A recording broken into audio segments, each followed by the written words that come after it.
Hi everyone, my name is Isabel. Welcome back to my channel. I'm an author, blogger, and spiritual teacher, and I love to share spiritual teachings with a touch of color and fun.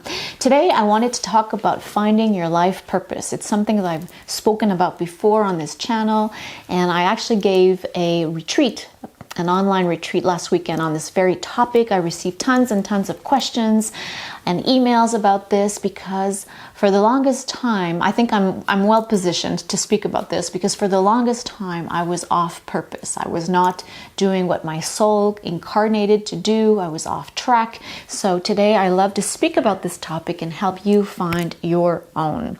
Having a life purpose is something that our soul came here to do. Our soul came here to expand.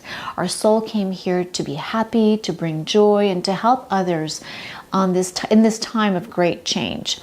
And I also believe that we may have more than one life purpose. So in my case, I love to write, I love to speak, and I also love to talk about eco-fashion because in a former life, I used to consume a lot of fast fashion, a lot of clothing, and it was detrimental to the planet.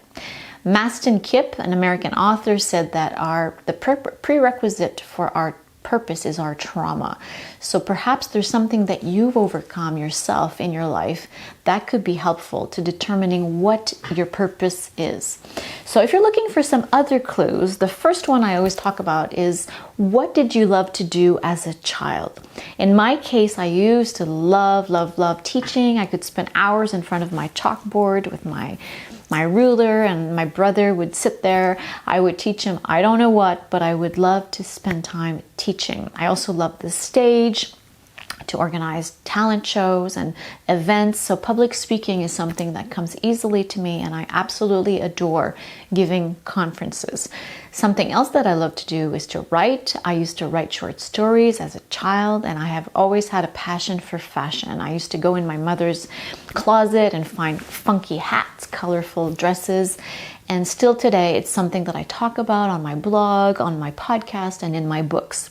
So take a look at what you loved as a child. Maybe ask your brothers and sisters, your parents, your friends, childhood's friends, to find out what it was that you were so passionate about.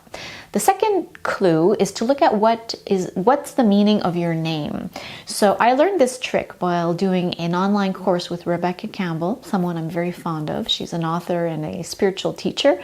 And to my great surprise, Isabel comes from the name Elizabeth, and in Hebrew, Elishaiva, which means connected to the Great Spirit. So I was really surprised about that. And La Flèche in English means the arrow. So my name literally means an arrow, pointing people into the direction of their spirit. That's what I consider my name to mean. And I thought it was a really helpful clue. So I really encourage you to take a look, take a peek. What does your name mean? And perhaps you'll find some helpful tips with that. The third one is to do what I call winning combinations. This is nothing new. People have written books about this, but I think it could be very helpful for you. So if you're an accountant, a business person, and you love sports, perhaps you could become a sports agent, or you could represent artists. If you're into art or photography, you could represent photographers. So this is to mean that you don't have to throw everything away. You don't have to throw your career out the window. In my case, I've written novels about lawyers, moving to New York City and having all these adventures. So my legal background has been helpful with my writing, and still is helpful today when I negotiate contracts.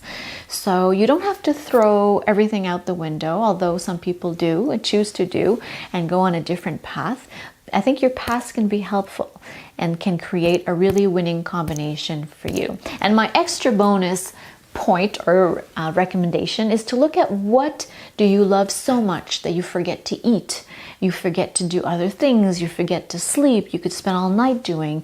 Where do you go online when nobody else is around? I think that really is helpful and gives you a lot of tips as to what your soul mission is and what you incarnated to do. We all incarnated at this time of great change with a mission. We didn't just come here to pay our bills. And so listen to the call of your soul. It's super important to listen to your intuition. Your intuition is always speaking to you in every moment. I hope these tips have been helpful. Thank you so much for following me along on this channel. Thank you for reading my books, and I will say until next time. Bye for now.